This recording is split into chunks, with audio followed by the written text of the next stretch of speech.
Welcome to Wisconsin in Focus. I'm J.D. Davidson. The Penn Democratic Wisconsin Governor Tony Evers uses to veto legislation sent to him by the Republican-dominated legislature very well might be out of ink after he turned away countless pieces of legislation recently sent his way.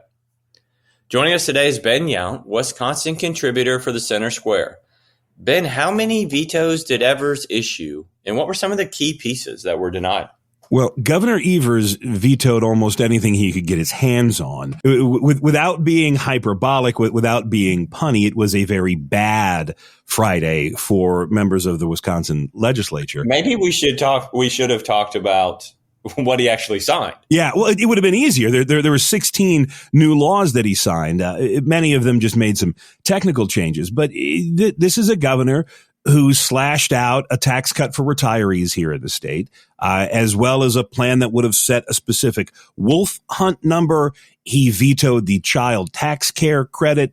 He even scuttled a plan that would have had the state use less salt on the roads, something that environmentalists like, because again, the less salt you use on the road during the winter, the less salt ends up in the local creeks in the spring.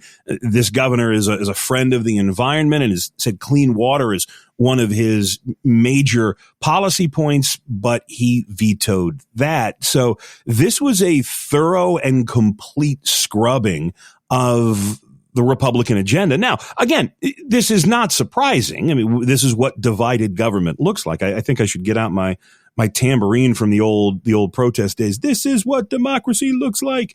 This is what divided government looks like. That when you have Republicans who approve legislation that the governor's promised to veto or simply doesn't like or never would have signed in the first place, and then the governor vetoes that or doesn't sign it, you can't act too shocked. I think the point here was that they saved so many of these vetoes. They didn't take action.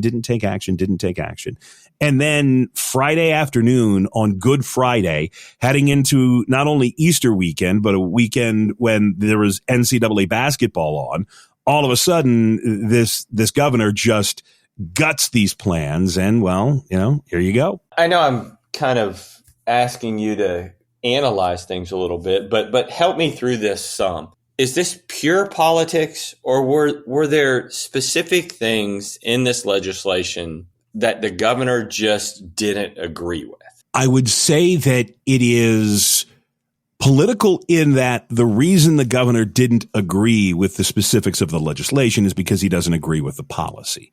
There was an accusation from, I forget which state lawmaker, who said that the governor, maybe it was Eric Wimberger out of Green Bay, said that the governor is siding with the trial lawyers in this SALT legislation, that the governor would rather allow lawyers to sue salt makers, to sue the companies that produce this, rather than, give communities an incentive to use less. That it's one of these carrot versus the stick.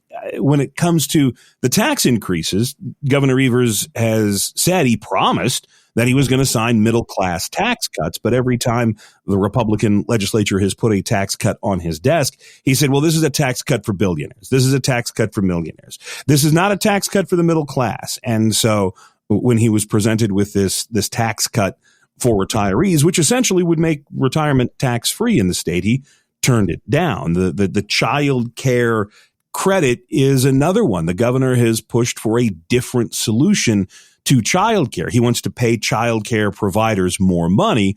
Republicans either want to give parents more money to spend on childcare or find a way to create new childcare spaces, more spots in a classroom, rather than simply paying the people who are running that classroom more. So is it pure politics?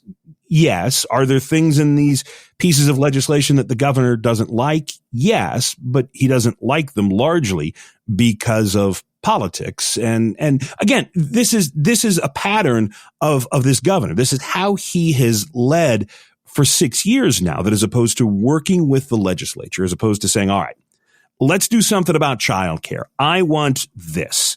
And the Republicans counter, well, we want that. All right, well, let's figure out how we can both get something. So much of the leadership and so much of the frustration from Republican lawmakers here in Wisconsin is that the governor will announce, I want clean water okay, let's try and work together. And they don't hear anything. They don't hear anything. They don't hear anything. They pass a piece of legislation. It goes to the governor's desk and he vetoes it. And that's what this is, just the continuation of this style from the governor of saying one thing when he's out speaking to reporters or when he's on the campaign trail, and then doing oftentimes the exact opposite when he has the chance to make good on his promises for tax cuts or more child care or clean water in the state. You know, it's not unlike any other state that would have a Republican-controlled legislature and a Democratic governor, or even Congress with a Republican-controlled Congress and a Democratic House, or vice versa. That's fine. I will argue, though, that this is not always how democracy was. It seems like this is a rather, quote, new phenomenon. I hate to be the guy that says in the good old days, people actually worked together on things and nobody got everything that they want. All this does is hurt the people of Wisconsin when nobody wants to give in on anything. The way, and I watched this when I spent time covering the legislature in Illinois. I've seen this on Capitol Hill, that the upside of winning everything is so much better than the downside of losing anything, that you hold out to win, that there's no reason to compromise. I said this repeatedly during the debate over electoral maps here in Wisconsin, that, Republicans offered the governor a 75% compromise. They offered him an 80% compromise. They offered him a 99.3% compromise. And he said no to it all because he was in a position to get maybe 110 or 120% from the Wisconsin Supreme Court. And in these cases, there is very little political downside to the governor for vetoing these. There are not enough Democratic voters who are going to be bothered that there's not a wolf hunt target.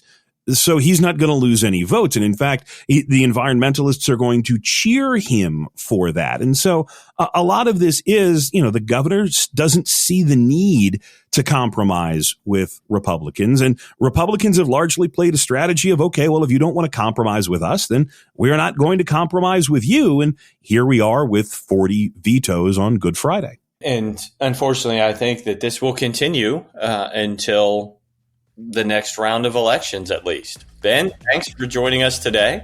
Listeners can keep up with this story and more at thecentersquare.com.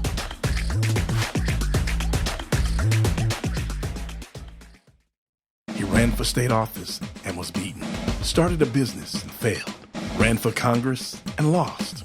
But thankfully, Abraham Lincoln didn't give up. Persistence. Pass it on. From the Foundation for a Better Life at values.com.